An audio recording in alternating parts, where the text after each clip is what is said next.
الحمد لله نحمده ونستعينه ونستغفره ونؤمن به ونتوكل عليه ونعوذ بالله من شرور أنفسنا ومن سيئات أعمالنا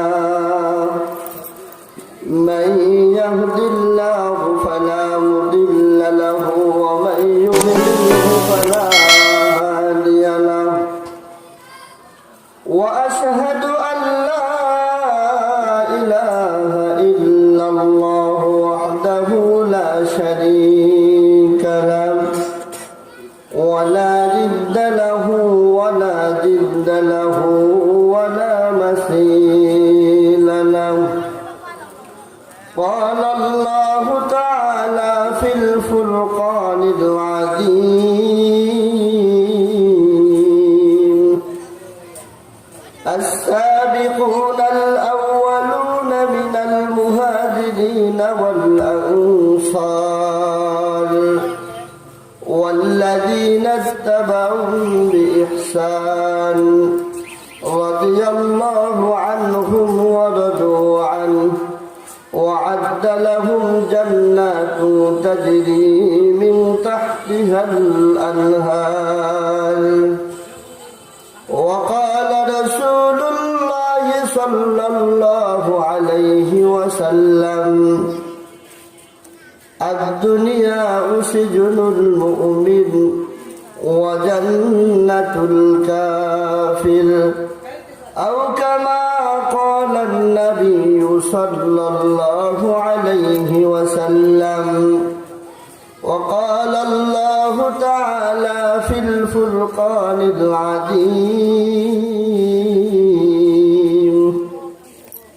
يوم يفر المرء من أخيه وأمه وأبيه وصاحبته وبنيه وقال شان حبيبك يا رسول الله إن الله وملائكته يصلون على النبي يا أيها الذين آمنوا صلوا عليه وسلموا تسليما اللهم صل على محمد وعلى آل محمد كما صليت على إبراهيم وعلى آل إبراهيم إنك حميد مجيد اللهم بارك على محمد وعلى آل محمد كما باركت على إبراهيم وعلى آل إبراهيم إنك حميد مجيد بلغ العلا بكماله كشف الدجى بجماله حسنت جميع خصاله صلوا عليه وآله আকাশের তারাগুলি ঝিলিমিলি ঝিলিমিলি জ্বলছে রসুল এসেছে হাবিব এসেছে রসুল এসেছে হাবিব এসেছে আকাশের তারাগুলি ঝিলিমিলি ঝিলিমিলি জ্বলছে রসুল এসেছে হাবিব এসেছে ঐতিহ্যবাহী আকবর ইসলামিয়া মাদ্রাসা ও এতিমখানার উদ্যোগে বাৎসরিক ওয়াজ মাহফিলের সম্মানিত সভাপতি এবং সম্মানিত প্রধান অতিথি হযরত উলামায়ে ইকরাম দূর দূরান্ত থেকে আগত আমার প্রাণপ্রিয় মুসলমান ভাইয়েরা পর্দার অন্তর আড়ালে বসে থাকা মা ও বোনেরা আসসালামু আলাইকুম ওয়া রাহমাতুল্লাহ।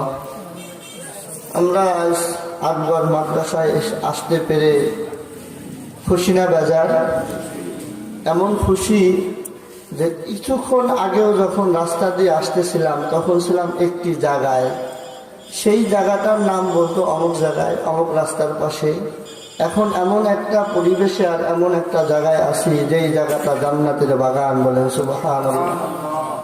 এমনিতেই ছোট মানুষ, তারপরে আমার ডান পাশে বসে আছে আমাদের শ্রদ্ধেয় বড় ভাই, এবং ফরিদপুরের মানুষ তাকে কেমন করে চিনে, আর আমাদের দেশের মানুষ তো জানি না, বুঝছেন।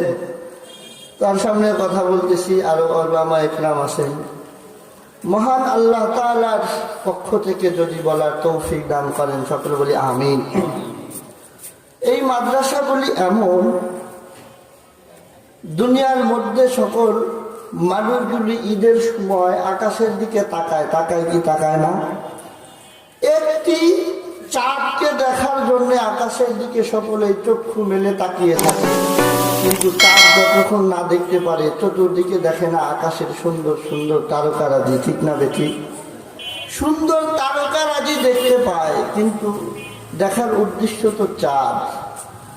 ঠিক এই গ্রামের মধ্যে আজকে ওরকম বাৎসরিক একটি চাঁদ উঠে গেছে, সেই চাঁদের নাম হচ্ছে আজকের মাহফিল, বলেন সুবহানাল্লাহ। আজকের মাহফিল তো এমন একটি মাহফিল, হতে পারে এই রজনীর কারণে মাইকের আওয়াজ যত দূর যায়, কত মানুষগুলি কবরে শুয়ে দিছেন, তো আর কোনোদিন যোগাযোগ হয় নাই, মাপ পাইছে কি পায় নাই তাও জানি না, কি ধরনের আচরণ ফেরেশতারা তাদের সঙ্গে করে তাও জানি না, কিন্তু হতে পারে আজকের এই মাহফিলকে কবুল করে নিয়ে। এই জন্যই তো এক কবি বলেছেন, কাবেলিয়াত শর্ত নিজ কবুলিয়াত শর্ত। সুবহানাল্লাহ। আল্লাহর কাছে আমাদের নগ্ন এগুলো পছন্দনীয় না, মালিকের কাছ থেকে কবুল করা নেওয়াটাই আমার কাজ। আজকে যদি এই মাহফিলটা কবুল হয়ে যায়, যতদূর পর্যন্ত মাইকের আওয়াজ যাইতেছে কতদূর পর্যন্ত কবরের আযাবগুলি আল্লাহ বলন্দ করে দিয়ে জান্নাতের বাগান বানাই দিতে পারে কি পারে না? তো আজকে এই সেই মাহফিল, যেই মাহফিলগুলোর বছরের মধ্যে শীতের দিন আসলে বাড়ির পাশে হয়, মাদ্রাসা হয়, মসজিদে হয়, হ্যাঁ, যুব সমাজের উদ্যোগে হয়, কিন্তু মাদ্রাসাগুলি এমন, যেই ফুল বাগানগুলি এমন একটি জায়গায় লাগাইছে, ওই ফুল বাগানের মধ্যে যে ছোট ছোট ফুলগুলি ফুটে আছে দেখতে পায়, তদ্রূপ ভাবে মাদ্রাসার ছাত্রগুলি ওই আকাশের চন্দ্রের চারার মতো ঝিলিবিলি ঝিলিবিলি করছে, আর চাঁদের ন্যায় হচ্ছে মাদ্রাসা আর মসজিদ, বলেন সুবহানাল্লাহ। আল্লাহ তাআলা আজকের মাহফিলকে কবুল করেন, বলি আমিন। আল্লাহ রাব্বুল আলামিন আজকের মাহফিলকে এমনি ভাবে কবুল করেন যেন এই এলাকার মানুষগুলি হিদায়াত পেয়ে যায়। সুবহানাল্লাহ। আল্লাহর কাছেই দোয়া। তো রব্বে কারীমের কাছে একখানা আয়াত, রব্বে কারীমের আয়াত, কোরআনে কারীম থেকে একটি আয়াত তেলাওয়াত করেছি। আস-সাবিকুনাল আউয়ালুনা মিনাল মুহাজিরিন ওয়াল আনসার। আল্লাহ তাআলা দুই শ্রেণীর লোকের উপরে রাজি আর খুশি, বলেন সুবহানাল্লাহ। দুই শ্রেণীর লোক হলো তারা, একজন হলো রব্বে কারীমের আল্লাহ তাআলার হাবিবের সাহাবী, সেই সাহাবীর একটি দল হচ্ছে আনসার, আর একটি দল হচ্ছে মুহাজির। এই দুই ব্যক্তির উপরে আমাদের হাবিবে কারীম আল্লাহ তাআলা হাবিবে রাসূল সাল্লাল্লাহু আলাইহি ওয়াসাল্লাম রাজি। আল্লাহ তাআলার হাবিব রাজি হবার কারণে মালিক এমন পরিমাণে রাজি হয়েছে যে সেইটাকে আল্লাহর কালামে পাকের মধ্যে বলে দিয়েছেন, বলেন সুবহানাল্লাহ। আমরা তো সেই দুই শ্রেণীর লোকের সঙ্গী হতে চাই কি চাই না? সঙ্গী হতে চাই। তো আরেকটা আয়াত তেলাওয়াত করব, আল-ইয়াওমা আকমালতু লাকুম দীনাকুম ওয়া আতমামতু আলাইকুম নি'মাতি ওয়া রাদিতুকুমুল ইসলাম দীনা। আল্লাহ রাব্বুল আলামিন যেই দিন আল্লাহর হাবিবের উপরে এই আয়াত নাযিল করেছেন, সেই দিন আল্লাহ তাআলা হাবিবকে বলেছেন, হাবিব আমি আপনার উপরে পরিপূর্ণ করে দিলাম দ্বীনকে। সুবহানাল্লাহ ওয়া বিহামদিহি। আকমালতু একেবারে পরিপূর্ণ করে দিলাম, দীনাকুম আমার দ্বীনকে। তাহলে কি আগে কি অপরিপূর্ণ ছিল নাকি? তার মানে হচ্ছে আগেও দিন ছিল, কারোটা এমন ছিল যে কোনো নবীর সময় গায়ের মধ্যে ময়লা লাগছে তো তারা ওই অবস্থায় নামাজ আদায় করছে, আর একজনের সময় এমন ছিল যে লাগছে তো কাটে ফেলতে হবে, এটা বেশি সারাসারিও না, একেবারে খুব কঠিন হয়ে যায়। আমাদের সময় এমন হয়েছে, আমাদের নবীর সময় ময়লা লাগছে একেবারে সেরেও দেয় নাই, কড়া করেও দেয় নাই, ধুয়ে নিতে হবে, পবিত্র করে দিতে হবে, এরকম ছিল। তো আল্লাহ তাআলা আকমালতু লাকুম দীনাকুম, দিনকে এরকম পরিপূর্ণ করে দিয়েছে। এই আয়াত যেদিন নবী করিম সাল্লাল্লাহু আলাইহি ওয়াসাল্লামের উপরে নাজিল হয়েছিল, সেই দিনটা আমি সামনে বলবো। নবী করিম সাল্লাল্লাহু আলাইহি ওয়াসাল্লামের ওফাতের পরে একজন সাহাবী নাম তার আব্দুল্লাহ ইবনে আব্বাস, তিনি এই আয়াত তেলাওয়াত করতেছিলেন। তেলাওয়াত করার সময় আশেপাশে কিছু কাফের লোকেরাও ওইখানে অবস্থান করতেছিল। তো এই আয়াত যখন তেলাওয়াত করলেন, কাফের বলতেছে আব্দুল্লাহ ইবনে আব্বাস, আব্দুল্লাহ, এই আয়াত যদি আমাদের গ্রন্থে নাজিল হইতো তো আমি আমরা এই দিনটাকে ঈদের দিন বানিয়ে ফেলতাম। বুঝলেন যে কথাটা? তো আব্দুল্লাহ ইবনে আব্বাস বলতেছেন, আরে তোমরা তো ঈদের দিন বানাইতে একটা, আর আমার মালিক তো এমনিতেই এই আয়াত নাজিল করেছেন ডবল ঈদের দিনে। বলেন সুবহানাল্লাহ।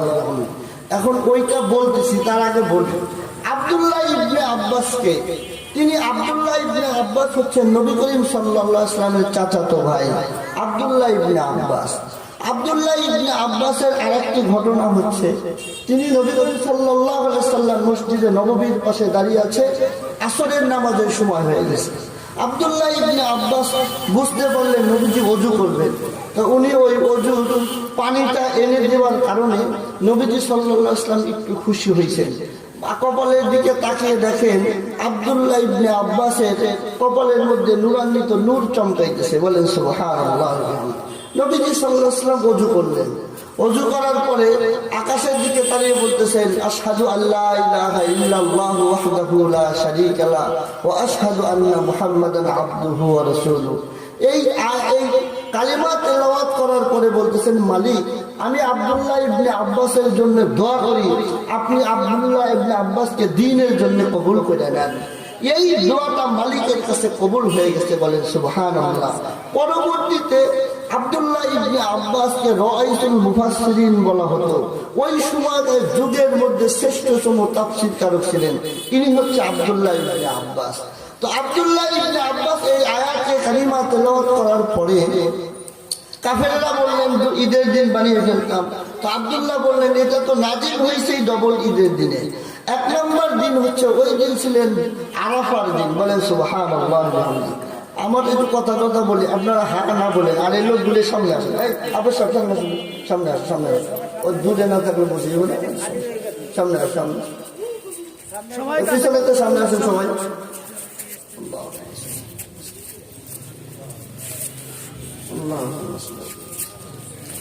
আব্দুল্লাহ ইবনে আব্বাস নবী করিম সাল্লাল্লাহু আলাইহি ওয়াসাল্লামের চাচাতো ভাই। তিনি বললেন, এমনিতেই তো এইটা দুই ঈদের দিনে নাজিল হয়েছে। সেটা কেমন? যেটা একদিন হচ্ছে যেই দিন নাজিল হয়েছেন ওই দিন ছিলেন আরাফার দিন, অর্থাৎ 10 জিলহজ। নবী করিম সাল্লাল্লাহু আলাইহি ওয়াসাল্লাম উটের উপরে বসা ছিলেন। এমন তো অবস্থায় জিবরাইল আলাইহিস সালাম আসরের নামাজের সময় এই আয়াতখানা কারিমা আল্লাহ তাআলার পক্ষ থেকে নবীজির কাছে নিয়ে এনেছেন। বলেন সুবহানাল্লাহ। দুই দিন। দ্বিতীয় নম্বর হচ্ছে ওই দিন ছিল জুমার দিন, ইয়াউমুল জুমআ ঈদুল উসুলিন ইলাল মুসলিমিন। ওই দিন ছিল জুমার দিন। এই জন্য নবী করিম সাল্লাল্লাহু আলাইহি ওয়াসাল্লামের এই সাহাবী বললেন, এমনিতেই এইটা দুইটা ঈদের দিনে নাজিল হয়েছে। কাফের বললেন যে এই আয়াতে কারিমার এত বড় কি সান্নিধ্য, পরিপূর্ণ করে দিলেন, কামিল করে দিলেন। আকমালতু লাকুম দীনাকুম, দিনকে পরিপূর্ণ করে দিলেন। তাহলে এই আয়াতের মধ্যে কত কিছুই না জানার আছে। আব্দুল্লাহ ইবনে আব্বাস রাদিয়াল্লাহু তাআলা আনহু বললেন, পরিপূর্ণ মানে দিন পরিপূর্ণ করে দিলেন, আকমাল করে দিলেন। কিন্তু নবীজি সাল্লাল্লাহু আলাইহি ওয়াসাল্লামের পরে এই পর্যন্ত সেই কামেলিয়াত মাইনে নাকি না মাইনে, যে ইসলাম নবীজি সাল্লাল্লাহু আলাইহি ওয়াসাল্লামের উপরে পরিপূর্ণ করে দিয়েছেন, এটা কি মাইনে পরিপূর্ণ না মাইনে পরিপূর্ণ? মেনে পরিপূর্ণ। ঠিক না বেঠিক? আগে মানতে হবে, মানলে পরিপূর্ণ, না মানলে। এখন দেখেন আমাদের দেশে মানুষেরা জানাজার নামাজের সময় ইসলাম, মসজিদে নামাজ সময় ইসলামের নীতিমালা দিয়েছে। এরপরে আমরা যখন ঈদের নামাজ পড়ি ইসলামের নীতিমালা দিয়েছে। কিন্তু আর যে কাজগুলি আছে, সমাজনীতি, অর্থনীতি, রাজনীতি, এগুলোর মধ্যে কি আল্লাহ ইসলামের নীতিমালা দেয় নাই? সমস্ত নীতিমালাই এই আল্লাহ তাআলা কোরআনে কারীমের মধ্যে দিয়ে দিয়েছেন। আর বলছে আল-ইয়াউমা আকমালতু লাকুম দীনাকুম, আমি পরিপূর্ণ করে দিলাম দ্বীনকে। তার মানে হচ্ছে রাষ্ট্র চলবে মুহাম্মদ সাল্লাল্লাহু আলাইহি ওয়াসাল্লামের ডিজাইনে, সমাজ চলবে মুহাম্মদ সাল্লাল্লাহু আলাইহি ওয়াসাল্লামের ডিজাইনে, সমাজ নীতি চলবে মুহাম্মদ সাল্লাল্লাহু আলাইহি ওয়াসাল্লামের ডিজাইনে, নামাজে যাব মুহাম্মদ সাল্লাল্লাহু আলাইহি ওয়াসাল্লামের ডিজাইনে, কবরে লাশ নামাবো মুহাম্মদ সাল্লাল্লাহু আলাইহি ওয়াসাল্লামের ডিজাইনে, বঙ্গভবন থেকে রান্নাঘর পর্যন্ত পরিচালনা করবো মুহাম্মাদের ডিজাইনে। কিন্তু আমাদের দেশে এমন অবস্থা, মৌলবীরা মসজিদে যান ঠিক আছে, নামাজ পড়েন তাও ঠিক আছে, কবরের লাশ নামান তাও ঠিক আছে, ঈদের নামাজ পড়েন তাও ঠিক আছে, কিন্তু সমাজ, অর্থনীতি আর রাজনীতি এই তিনটা আমরা নিয়ে থাকি। কি বলে মুসলমান ভাইরা, আমার কথাগুলো দিল দিয়ে বলবেন। রব্বুল আলামিন যুগে যুগে যত নবী ও রাসূল পাঠিয়েছেন, এর মধ্যে একজন নবীর নাম হলো আহমদ মুহাম্মদুর রাসূলুল্লাহ সাল্লাল্লাহু আলাইহি ওয়াসাল্লাম। নবীজি দুনিয়ার মধ্যে এসেছেন শৈশবকাল থেকে নিয়ে 63 বছর পর্যন্ত। রব্বে কারীম আল্লাহ তাআলা তাকে এমন ভাবে দেখছেন, দুনিয়ার সমস্ত কাজের শুরু থেকে শেষ পর্যন্ত আল্লাহ রাব্বুল আলামিনের দুনিয়ার মধ্যে আসমানের নিচে আর জমিনের উপরে যা কিছু করার দরকার, রব্বে কারীম আল্লাহ তাআলা রাসূলকে মডেল বানিয়ে দিলেন। লাকাদ কানা লাকুম ফি রাসূলিল্লাহি উসওয়াতুন হাসানা। হে নবীজি, দুনিয়ার মধ্যে একজন সমাজতান্ত্রিক নীতিমালায় চলবে, আপনার মডেল হবে। দুনিয়ার মধ্যে একজন অর্থনীতি অবস্থায় চলবে, আপনি মডেল হবেন। দুনিয়ার মধ্যে রাজনীতি করবে, আপনি মডেল হবেন। দুনিয়ার মধ্যে নামাজ কেমনে পড়বে, আপনি মডেল হবেন। দুনিয়ার মধ্যে ঈদের নামাজ কেমনে পড়বে, আপনি মডেল হবেন। দুনিয়ার মধ্যে তারাবির নামাজ কেমনে পড়বে, আপনি মডেল হবেন। দুনিয়ার মধ্যে শারীরিক বিচার কেমনে করবে, আপনি মডেল হবেন। ওগো নবীজি, লাকাদ কানা লাকুম ফি রাসূলিল্লাহি উসওয়াতুন হাসানা। আমি আপনাকে এমন নবী বানিয়েছি, জগতের শুরু থেকে শেষ পর্যন্ত যত মানুষগুলি আসবে, সমস্ত মানুষগুলাই আপনার চরিত্র আর আখলাকে অনুসরণ করতে হবে। যতক্ষণ পর্যন্ত আপনি রাসূলের ইতাআত না করবে আর আপনি রাসূল সাল্লাল্লাহু আলাইহি ওয়াসাল্লামের আদর্শকে না মানবে, ওই ব্যক্তি আমার বান্দা বটে, রাসূলের উম্মত তাও বটে, কিন্তু উত্তম মানুষ হতে পারবে না। দুনিয়ার মধ্যে ঈমানদার হিসেবে পরিচয় তাকে দেওয়া যাবে না। আল্লাহ রাব্বুল আলামিনের জমিনের মধ্যে ওই মানুষও খাবে, কাফের বেঈমান গুলিও খাবে। দুনিয়ার মধ্যে মুসলমানরাও হাঁটবে, কাফের বেঈমানেরাও হাঁটবে। পার্থক্য হলো, মুসলিম যদি দাবি করতে হয় আর মুসলিম যদি বলতে চাও, তাহলে অবশ্যই মুহাম্মদ সাল্লাল্লাহু আলাইহি ওয়াসাল্লামের আদর্শ মানা লাগবে।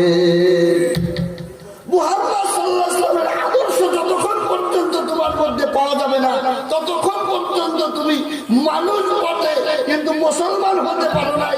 মানুষ দাবি করতে পারো বটে, ঈমানদার দাবি করতে পারো নাই। মানুষ বটে, মুহাম্মদ সাল্লাল্লাহু আলাইহি ওয়াসাল্লামের খাঁটি উম্মত দাবি করতে পারো না। মানুষ বটে, আমরাও তো মানুষ, হাঁটি চলি, বলে হুজুর আমার তো ঈমান আছে, আমরা তো মুসলমান, আমরা তো মানুষ, কিন্তু রাসূলের আদর্শ তার মধ্যে পাওয়া যায় না। নবীজি সাল্লাল্লাহু আলাইহি ওয়াসাল্লামের সাহাবায়ে কেরামের মধ্যে এই চলতে রব্বে কারীম আল্লাহ তাআলা আয়াত নাযিল করেছেন, আস-সাবিকুনাল আউওয়ালুনা মিনাল মুহাজিরিন ওয়াল আনসার ওয়াল্লাযীনা ইত্তাবাউহুম বিইহসান রাদিয়াল্লাহু আনহুম ওয়া রাদু আন ওয়া আ'আদ্দা লাহুম জান্নাতুন তাজরি মিন তাহতিহাল আনহার। নবী এই জগতের মধ্যে আপনি সমস্ত উম্মতদেরকে জানায়া দেন, দুই শ্রেণীর লোকের উপরে আপনি যাবেন খুশি। আমি আল্লাহ রাব্বুল আলামিন ওই দুই শ্রেণীর লোকের উপরে খুশি হয়ে গেলাম।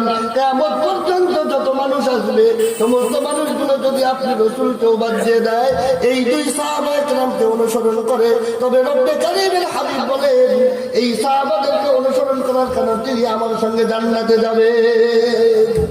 দুই শ্রেণীর লোককে যদি আল্লাহ রাব্বুল আলামিন এই দুই দিনের মধ্যে রাজি আর খুশিতে এমনি ভাবে দিয়েছেন, তারা নবীকে এমনি ভাবে মেরেছে, রাতের আধারে বলেছে এইটা মেনে নিয়েছেন আলহামদুলিল্লাহ, দিনের বেলায় বলেছেন এইটা মেনে নিয়েছেন তো আলহামদুলিল্লাহ। কোনোদিন বলে নাই নবী আপনার এই কথাটা এমনি এমনি, কোনোদিন বলেন নাই নবী আমার এই কথাটা মতের বাইরে, কোনোদিন বলেন নাই নবী আমার এই কথাটা মানতে কষ্ট হচ্ছে। তারা তো এমন ছিল, আবু বকর কি সাদা আবু বকর হয়েছেন? রাতের বেলা নাই, দিনের বেলা নাই, একটিবার বলেছিল আবু বকর তুমি তো আমার সেই সঙ্গী, রাতের বেলা আমি মায়ের দেশ ছেড়ে মদিনায় চলে যাব, আমার সঙ্গে তুমি হিজরতের সঙ্গী হবে। 1.5 তারিখ বলে দেন নাই, রাতের আধারে না, দিনের বেলায় দিন গেছে, রাত্র গেছে, রাতের পর রাত্র। একদিন হঠাৎ করে আবু বকরের দরজা করতে বলছে, আবু বকর সঙ্গে সঙ্গে দরজা খুলে দিতে। জিজ্ঞেস করে আবু বকর তুমি রাতের আধারে কি ঘুমাও নাই?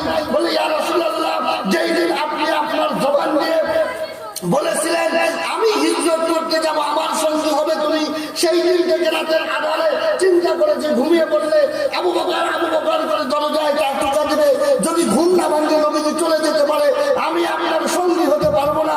যতদিন আমার দরজায় এসে আবু বকর বলে ডাক না দিয়েছেন, ততদিন পর্যন্ত দরজার সঙ্গে দাঁড়িয়ে দাঁড়িয়ে ঘুমাইছে। সুবহানাল্লাহ। আবু বকর তো সেই আবু বকর সাধারণ নাই, আবু বকর হয়েছেন একমাত্র নবীজির আখলাক আর চরিত্র বোঝার জন্য। নবীজি বলেছেন এইটা তো মেনে নিয়েছেন আলহামদুলিল্লাহ, নবীজি বলেছে ডান দিক এইটা বলে মেনে নিয়েছেন তো আলহামদুলিল্লাহ, নবীজি বলেছে এইটা করা লাগবে, আবু বকর তো মেনে নিয়েছেন আলহামদুলিল্লাহ। আবু বকরের মতো যদি হতে চাও তো নবীজির আদর্শ আর গুণ আর গুণান্বিত অর্জন করো। সুবহানাল্লাহ।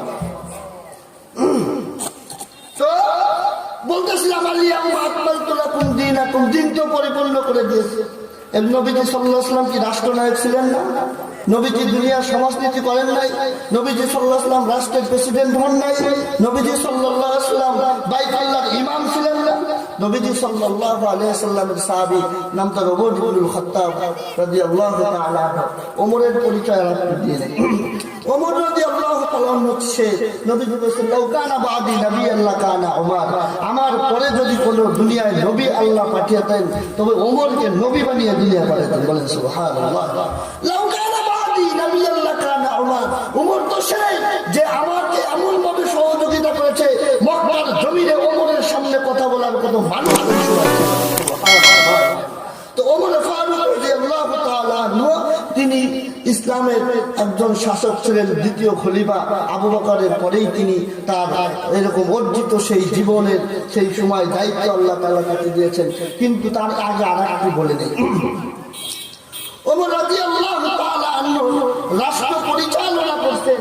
এটা রব্বে কারীম আল্লাহ তাআলার হাবিব তাকে এমনি ভাবে রাষ্ট্র পরিচালনার দায়িত্ব, বর্তমান সমাজে আমাদের যেরকম রাষ্ট্রের প্রেসিডেন্ট এরপরে আরেকজন, কিন্তু বলেন তো রাসূল সাল্লাল্লাহু আলাইহি ওয়াসাল্লামের ওই আদর্শ যদি আমাদের এই রাজনীতি সমাজনীতিতে না পাওয়া যায়, তাহলে এটা কি তন্ত্র আর মন্ত্র দাদা বাবুদের মত হতে পারে না? আরে তন্ত্র আর মন্ত্র দাদা বাবুদের মত দিয়ে রাষ্ট্র পরিচালনা করলে রাসূলের আদর্শবান কোনো মানুষ হওয়া যায় না। একমাত্র পৃথিবীর জমিনে যতদিন পর্যন্ত মুসলিম দাবি করতে চাও মুসলমান, ততদিন পর্যন্ত খোলা দিন নিয়ে জমিনের মধ্যে সাক্ষী দিতে হবে আমি আল্লাহর রাসূলের সৈনিক, আর জমিনের মধ্যে রাষ্ট্র পরিচালনা হবে মুহাম্মদ সাল্লাল্লাহু আলাইহি ওয়াসাল্লামের মডেলে। বলেন সুবহানাল্লাহ। দাদা বাবু আর মন্ত্রতন্ত্র দিয়ে চলবে না, চলবে একমাত্র মুহাম্মদ সাল্লাল্লাহু আলাইহি ওয়াসাল্লামের মডেলে। আর সেইগুলো শিক্ষা দেওয়া হয় মাদ্রাসায়। নবীজি এই জন্যই বলেছেন আল মসজিদু বাইতুল্লাহ ওয়াল মাদ্রাসাতু বাইতি, আল্লাহ তাআলার ঘর হচ্ছে মসজিদ আর আমি মসজিদের ঘর হলো মাদ্রাসা। বলেন সুবহানাল্লাহ। আজকে মাদ্রাসাগুলো বন্ধ করে দেওয়ার জন্য সবাই চলায়, ইহুদি খ্রিস্টানরা বুদ্ধি দেয় রাতের বেলা মদ আর নির্লজ্জ বেহায়া নারী নিয়ে রাতের আধারে সার্কিট হাউসের মধ্যে, এরপরে বিভিন্ন হোটেলের মধ্যে, রিসোর্টের মধ্যে, যখন নির্লজ্জ বেহায়ার মধ্যে নাচো, আর সেই গভীর বদলিতে মাদ্রাসার ছেলেগুলি এরকম অজু করে তাহাজ্জুদ নামাজ পড়ে মালিকের দরবারে শুরু করে দেয় আইতে পারে মা মিনা দিদা মানতাসা দর্শনে মানসুরা বিল্লাহ।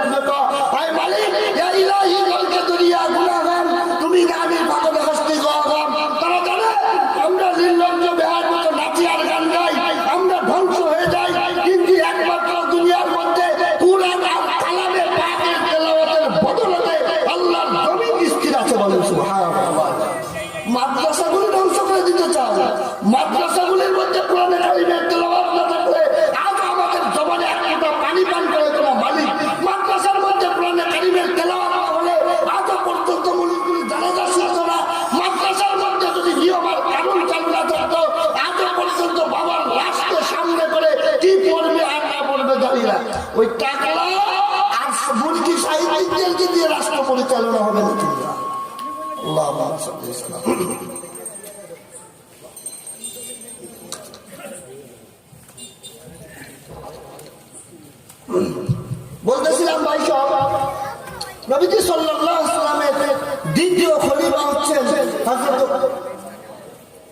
ওমর ফারুক রাদিয়াল্লাহু তাআলা ওমর রাদিয়াল্লাহু তাআলা এর জামানায় নবীজি সাল্লাল্লাহু আলাইহি ওয়াসাল্লাম একজন শাসক বানিয়ে দিলেন, দ্বিতীয় খলিফা হযরত ওমর রাদিয়াল্লাহু তাআলা।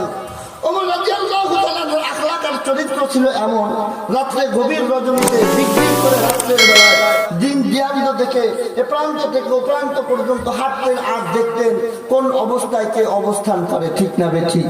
আমাদের দেশের 3.5 অল্প কিছু টাকার মেম্বার, এরপরে কোনো মতে মাতব্বর হলে তারে ঘুমের চোটে লাগে 3 জন, কয়জন? কোন পার্টি ভার, তারপরে কত সমস্যা, এরপরে গোপনে বাস। আমি বুঝি তা। আবার বিসিকে একবার গাইছে খালি তা হুজুর, বিসিকের সামনে খালি বোতল পাওয়া যায়, কোটি কোটি সাদা সাদা বোতল। আমি তো বুঝছি হলো ডিফেন্সি দিই, আমি আর মসজিদে খাই, তাছাড়া করবো নাকি? আমার মসজিদ খাই, আমি মুসল্লিরা খাই। আরে মেয়ে রাত্রের বেলা পাহাড়ে দেন, কারা খায় না খায়, এমন ঠিক হয়েছে। মুসলমান ভাইরা আমার কথাগুলো দিল দিয়ে বুঝবেন। ওমর ফারুক রাদিয়াল্লাহু তাআলা আনহু একদিন মরুভূমির ভিতর দিয়ে হাঁটতে হাঁটতে একটি জায়গায় গেলেন, যায় দর দর করে চোখের পানি ছেড়ে দিয়েছেন। বেলাল হাবশী রাদিয়াল্লাহু তাআলা আনহু গেলেন হাঁটতে হাঁটতে, ইয়া আমিরুল মুমিনিন, আপনি এই জায়গার মধ্যে এসে গেল কাদের গাছের দিকে তাকিয়ে তাকিয়ে কাঁদলেন। ওমর রাদিয়াল্লাহু তাআলা বললেন, বেলাল, এইটা তো সেই এমন একটি জায়গা যেই জায়গার মধ্যে 12টা ছাগল দিয়ে আমার বাবা মা আমাকে পাঠিয়ে দিত রাখার জন্য। 12টা ছাগল নিয়ে এখানে রাখতাম। সন্ধ্যাবেলায় যখন ফজর মাগরিবের আযান হওয়ার সময় হতো, এই ছাগলগুলি নিয়ে আমি এরকম ভাবে বাড়ির দিকে রওনা হতে চাইতাম। গুনে দেখি কোনো সময় 11টা, কোনো সময় 10টা, এরকম ওই লোকগুলিকে পাওয়া যায় না, ছাগলগুলি পাওয়া যায় না। ওমর রাদিয়াল্লাহু তাআলা যেতে বললেন, আজকে সেই ছাগলগুলি আমি ঠিক রাখতে পারতাম না। আজকে আল্লাহ রাব্বুল আলামিন এই জমিনের সমস্ত মানুষগুলিকে আল্লাহ রাব্বুল আলামিন এই সমস্ত জায়গার আরব বর্ষের প্রেসিডেন্ট বানিয়ে দিছে। কেমন করে গো বেলাল, এই লোকগুলির জিম্মাদার আমি হযরত ওমর হতে পারি?